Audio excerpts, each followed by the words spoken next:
Salut les amis, j'espère que vous allez bien et bienvenue sur la chaîne pour ceux qui découvrent la chaîne. Je suis le docteur Yvan-Claude Momo, médecin exerçant en Belgique.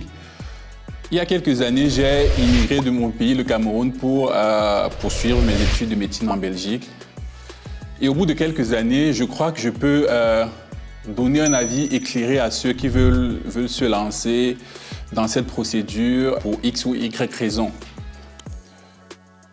Je crois fermement qu'on décide d'immigrer très souvent pour des raisons insuffisantes, on va dire ça comme ça, ou je ne dirais pas des mauvaises raisons.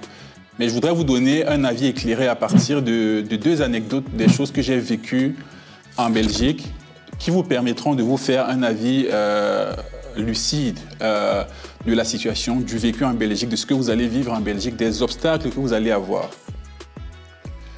Et pour ce faire, je vais vous raconter déjà de ce que j'étais avant de venir en Belgique et puis ce qui s'est passé à travers deux anecdotes parce qu'on ne peut pas parler de ma vie durant toutes les années en une seule vidéo. Donc, la première chose que vous devez savoir, c'est que j'étais médecin dans mon pays, au Cameroun, et j'exerçais depuis une année déjà. Et j'avais donc pour volonté de me spécialiser et donc j'avais choisi la Belgique pour venir me spécialiser. En tête, ce que j'avais tout naïvement, c'était que c'était un pays qui était développé, ce qui est vrai. Et c'était un pays où l'une des langues nationales était le français. Moi, j'avais réalisé mes études de médecine en français, donc c'était adéquat, on va dire ça comme ça, pour moi. Et donc, je fais la procédure de visa pour venir passer le concours de l'ARES. Et puis, j'arrive en Belgique. Donc, ça signifie donc que j'ai laissé le travail que je faisais au Cameroun parce que j'étais déjà médecin. Et je suis donc arrivé en Belgique. Premier choc, en Belgique, je ne suis pas médecin. Bon, ça c'est évident, ça je le savais, mais je ne m'étais pas préparé à ça parce qu'il fallait refaire le concours pour accéder aux études médicales et obtenir le diplôme européen ou alors faire une reconnaissance du diplôme qui prend un certain temps. Et donc du coup, qu'est-ce que je fais donc de façon pratique de ma vie parce que j'étais médecin et là j'arrive en Belgique, je ne suis plus médecin, je ne peux plus exercer. Ça c'est un premier choc qui quelque part fait quand même assez mal, on va dire ça. Pour deux raisons. La première raison, c'est simplement parce qu'il faut faire quelque chose pour payer ses factures, pour survivre. Donc, tu n'es plus médecin, donc ce à quoi tu étais habitué depuis quelques années, donc c'est-à-dire le métier de médecin, tu ne peux plus le faire, mais tu dois quand même faire un travail pour payer tes factures. Et là, c'est la descente totale. Parce que je suis tombé donc, du coup, dans des jobs étudiants et ça n'a pas toujours été facile. Je vous prends un exemple que vous allez comprendre facilement. Le premier job étudiant, et c'est d'ailleurs le job étudiant que j'ai fait de toute la période où je suis arrivé en Belgique jusqu'à la période où je suis devenu médecin en Belgique, donc je suis redevenu médecin, c'est le job de livraison des repas qu'on appelle généralement ici Uber.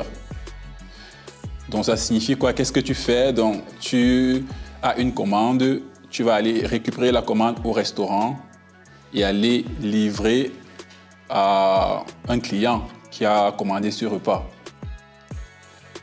Et donc, la première chose que ça m'a fait, c'est que je me suis senti rabaissé. C'est probablement la chose qui m'a rendu le plus humble dans la vie parce que je quittais du statut de médecin, surtout en Afrique où tu as un statut de demi-dieu, on va dire ça comme ça, où tu es respecté par tout le monde, à un métier où je vais faire la file, je vais récupérer des commandes et je livre à des clients qui ne sont pas toujours satisfaits. Soit parfois parce que le restaurant a traîné et donc du coup, ils ont trop attendu avant de manger. Soit parce que j'ai été lent, parce que ces livraisons se font à vélo et je ne suis pas le plus sportif du monde. Et donc du coup, parfois, je suis lent quand la route est sinueuse. Soit juste parce qu'elles sont comme ça. Et donc du coup, ça m'est déjà arrivé de me faire complètement lynché par un adolescent, voilà, on va dire 13-14 ans. Et donc, du coup, c'est vraiment l'une des choses qui a été difficile. Je crois qu'à un moment donné, les premiers mois, je me suis dit, en fait, je vais tout laisser tomber, tout simplement rentrer au Cameroun. Voilà. Mais après, il y a des gens qui m'entourent.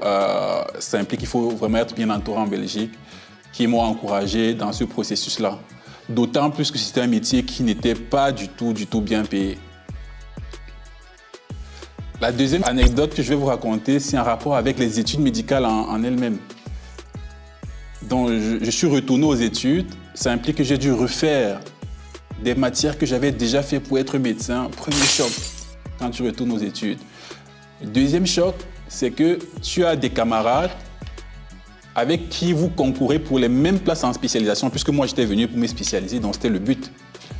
Et ces camarades avec qui tu concours pour les mêmes places en spécialisation, pour la plupart sont européens ou ont de la famille en Europe. Et donc, du coup, ont des revenus de leur famille, par exemple, et donc n'ont pas besoin d'avoir un job étudiant. Ça signifie que toi, tu vas aller en stage à 8 heures, finir ton stage à 16 heures.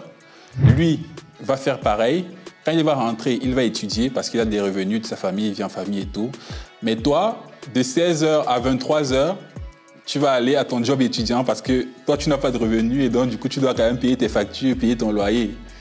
Et donc, ça fait que tu n'as pas beaucoup de temps pour étudier.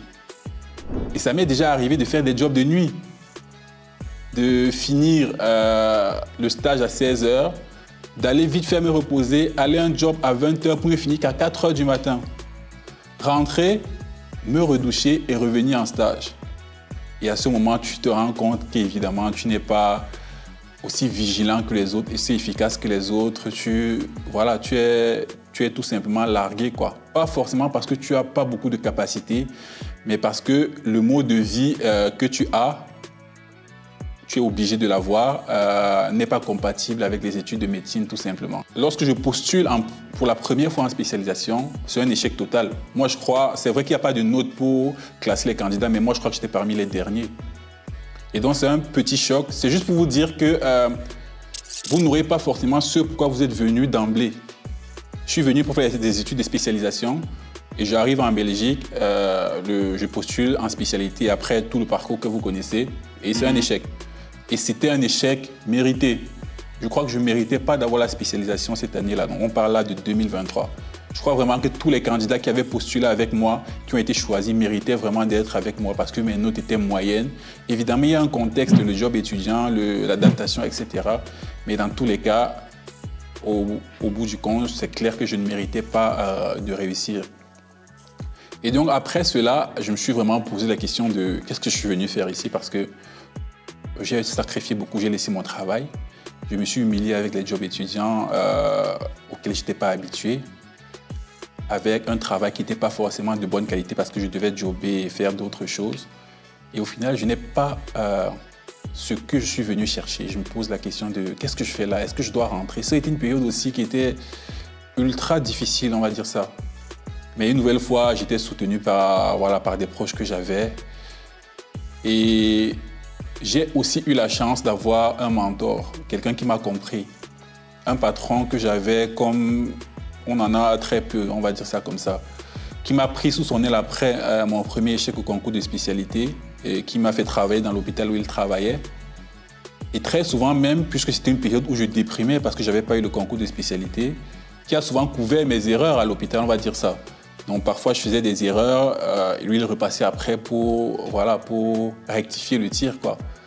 Et donc ça, c'est une chance que j'ai eue. C'est quelque chose que vous devez savoir. Ce contexte-là, c'est quelque chose que vous devez savoir. Vous devez savoir que arriver en Belgique et réussir au concours, être reclassé en médecine, c'est pas le bout du bout. Ce n'est que le début de l'histoire, en fait. Parce qu'il y aura beaucoup d'obstacles liés au job étudiant, à vos revenus financiers, liés à vos concurrents, parce qu'au final, vos camarades sont vos concurrents et ce ne sera pas toujours une relation saine entre vous.